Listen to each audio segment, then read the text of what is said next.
In 1863, Peter works as a slave in a cotton plantation with his wife Dodie Ann and their children. When he learns he's been sold to a new owner, he spends the last moment with his family in prayer until the white men come to drag him out, ignoring the pleas from the children. Peter tries to fight back, yelling and struggling against their hold, but the men don't hesitate to aim their gun at Dodie Ann, and this instantly makes Peter stops, accepting to get on the cart on his own feet. Unfortunately, now the men want revenge, so they hit him anyway before dragging him again.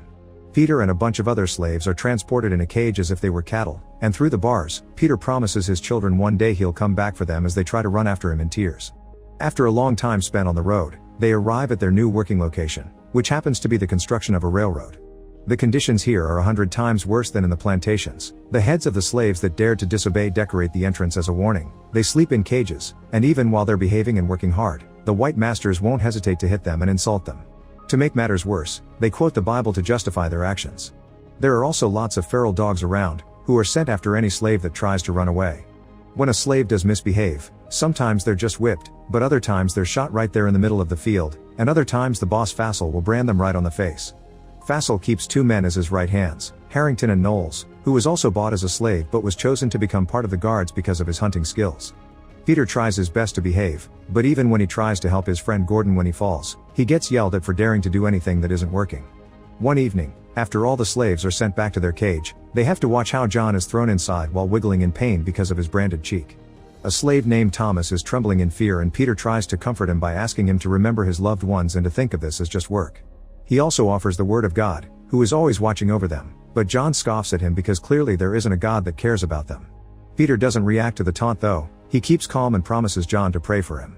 Sometime later, Peter overhears two white guards talking about some very important news. Lincoln has freed the slaves, and now all the ones that managed to escape are running to Baton Rouge to seek help. The conversation suddenly interrupted when a guard notices Thomas made a mistake with the food and intends to punish him, but Peter comes in his defense, explaining he's just a kid. The guard hits him before taking out his gun to point it at Peter, ready to kill him for such insolence, but Fassel stops him because he's taken a particular interest in Peter because of his attitude. Later, when Peter is back in the cage, Fassel approaches him to tell him he's his god and Peter is his dog now, to which Peter replies that then he should be fed the same meat as the dogs.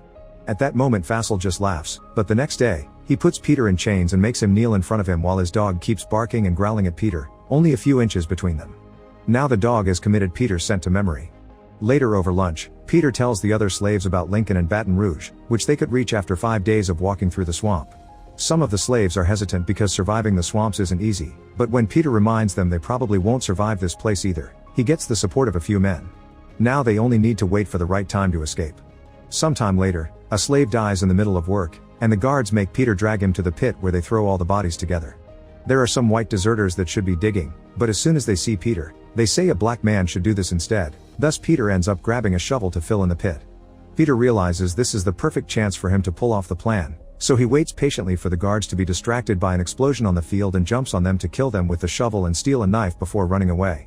The other slaves and the deserters see this and take the chance to start running as well, hitting a few guards in the way which allows John to steal a gun. Other guards raise the alarm and immediately begin shooting the runners, killing as many as possible before they're lost in the woods. Fassel does some shooting of his own too, killing the deserters, but he hates the fact Peter got away with it and calls for Harrington, Knowles, and the dogs to go after him. Peter manages to team up with 3 of his friends, and he guides them through the forest by keeping an ear up for any dangers approaching. Eventually they manage to find the swamps and most of the team doesn't have trouble crossing, but Thomas freezes when he sees the crocodiles, allowing the dogs to catch up with him. After the beasts have done enough damage, Fassel calls them back and demands to know where the group is going, but Thomas refuses to answer.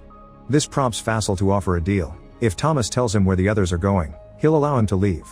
A terrified Thomas confesses what he knows and is indeed allowed to go into the swamp, but as soon as he turns around, Fassel shoots him and lets the crocodiles eat him. Meanwhile, Peter, John, and Gordon finish crossing the swamp safely. Peter thinks they should take the other swamps, but John won't take orders from anyone and decides to take the horse trail, feeling like he can stay safe thanks to the gun he stole. Gordon wants to follow Peter wherever he goes, but Peter thinks they'll be harder to track if they split up, so Gordon chooses his own way through the woods after Peter reminds him to follow the sound of Lincoln's cannons. Afterward, Peter begins choosing his own way, only to discover his leg is bleeding because he had been touched by a bullet after all.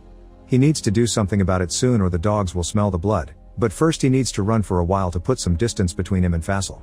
Moments later, Peter comes across a house owned by a white family that also keeps slaves.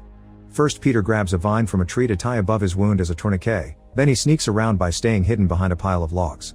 This allows him to reach for some water from the pump and to notice the clothes hanging on a rope. Taking a big risk, Peter across the garden and steals a shirt before running into the forest, but one of the family kids sees him and alerts everyone by ringing a bell. Fassel hears the noise and follows it to the house, where he's told by the family about the direction Peter took off. Peter's running as fast as possible, only stopping to bandage his wound with the shirt he stole. Moments later, he takes the blood-stained shirt off and hides it in a trunk for the dogs to find while he hides under the swamp water.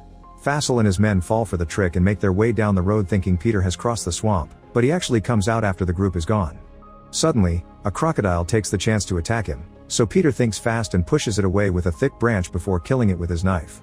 At that moment, Dodiane wakes up from a nightmare where she saw her husband in danger. The kids wake up as well and worry about their father, but Dodiane promises he's alive and that he'll come soon because he's survived things no other man could.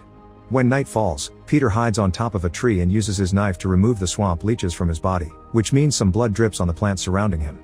Meanwhile, Fassel and his men find the dead crocodile and open it up to find it empty, which means Peter escaped through here. The group decides to camp for the night and feast on the crocodile, which prompts Harrington to actually compliment Peter for his skill. Fassel immediately scolds him for it and tells him about the lesson his father taught him: if you give black people just a tiny thing, they'll ask for more and take things like their jobs and their lands. The next morning, Peter continues to run while making sure to keep his body covered with mud and animal excrement. It means he's constantly surrounded by flies, but it helps cover up his scent.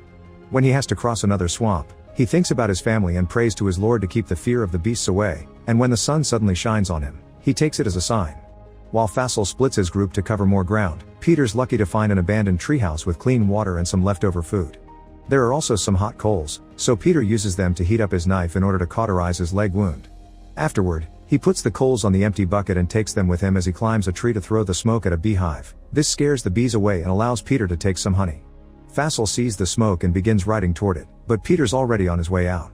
The treehouse also has a boat that a snake is using as its own hiding place, so Peter carefully pushes it away with a branch before jumping into the boat and sailing away as he enjoys the taste of the honey. In the meantime, Dodiane is approached by her master, who tells her he sold her and she'll be gone in 2 days. Her children aren't allowed to go with her though, because her new master will give her a new husband. Dodiane is deeply hurt by the news and still wants to wait here for her husband to come back, so she takes a rather drastic choice to avoid being sold. She goes to one of the machines used for the production of cotton and puts her hand inside, pretending she's being caught in an accident. Back to Fassel, he finds the treehouse thanks to his dog's nose and manages to keep track of Peter's direction while he crosses the river. Peter hurries to make his way into the woods where he's surprised to meet again with John, who is angry because now the white men will come after him as well. Peter swears he's not being followed and teaches John how to hide his scent, but John ignores him before they start running again. Just a moment later, they hear the dogs barking and hurry to hide. Peter gets inside an empty trunk while John climbs up a treetop. The dogs manage to follow John's scent anyway, allowing Fassel and his men to easily find him. John refuses to come down, so Fassel makes him fall with a shot before demanding information on Peter through violent means, but John still won't talk. Fassel decides to take his head and give it to Harrington and Knowles for them to take it back to camp as a message. Peter closes his eyes to avoid witnessing his friend's death and offers a prayer for John's soul. After waiting a few hours to put some distance between himself and Fassel, Peter comes out of the trunk when it starts to rain, only to discover exactly how they killed John, which shakes him to his core. He forces himself to keep going with grief heavy on his mind until suddenly he sees a bunch of horses running by, including one on fire. Peter follows the direction they came from and finds a house on a plantation, but everything is on fire and all the white people are dead. It seems the slaves here also heard the news from Lincoln and took matters into their own hands. With his knife out just in case, Peter enters the house and slowly walks through the rooms until he comes across the dining table, instantly throwing all caution to the wind and jumping on the food and wine to feed his tired body.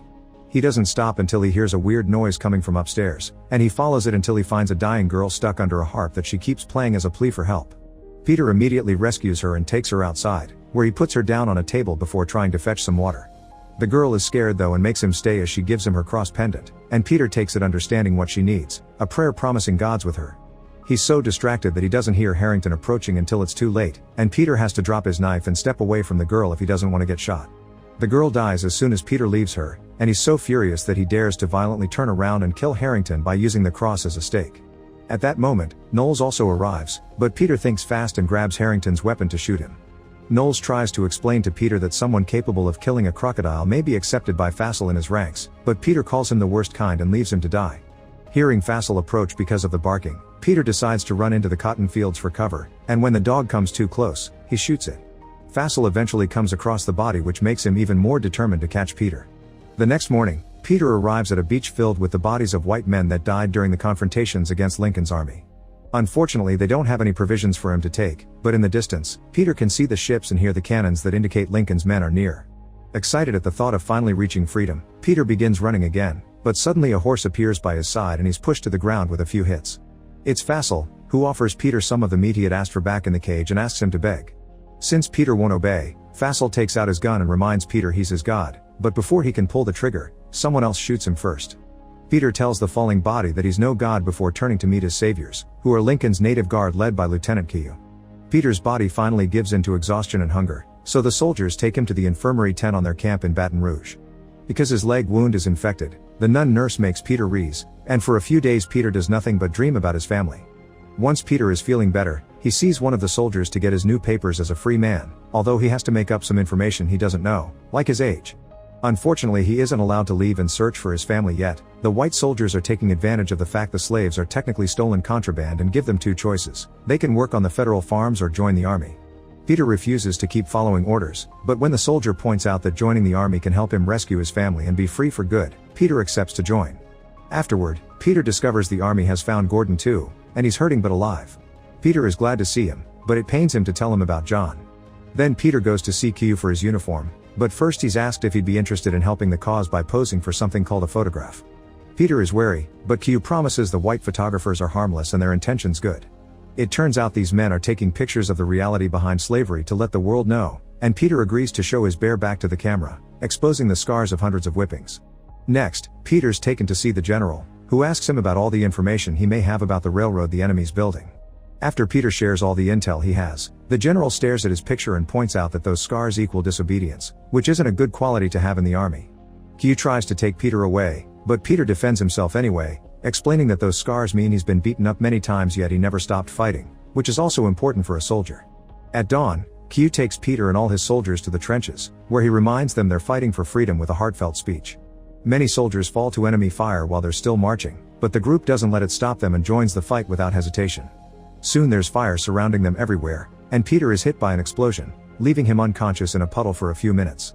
As soon as he wakes up, he drags his sore body through the mud to keep on helping, shooting at the enemy whenever he has the chance and offering blessings for any dying companion he sees in the way.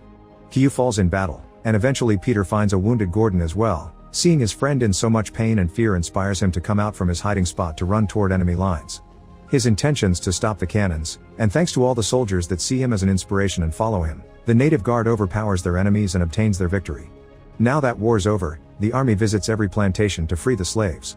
When they arrive at the house Peter used to work at, everybody's shocked, not believing the news, but happiness soon takes over their mood when they finally understand freedom's actually real. After seeing his former master die in the hands of justice, Peter begins looking for his family, almost having a breakdown when he can't find them. However, when he begins offering a prayer under his breath, he glances to his side and lets God guide him to finally find his wife and kids, who run to him to meet him with a hug.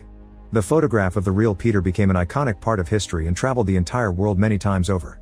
In 1863, thanks to Lincoln's proclamation, over 400,000 black people escaped to freedom. By 1865, nearly 4 million slaves in America were recognized as free. Make sure to subscribe and turn on notifications so you can watch more videos like this. Thanks for watching.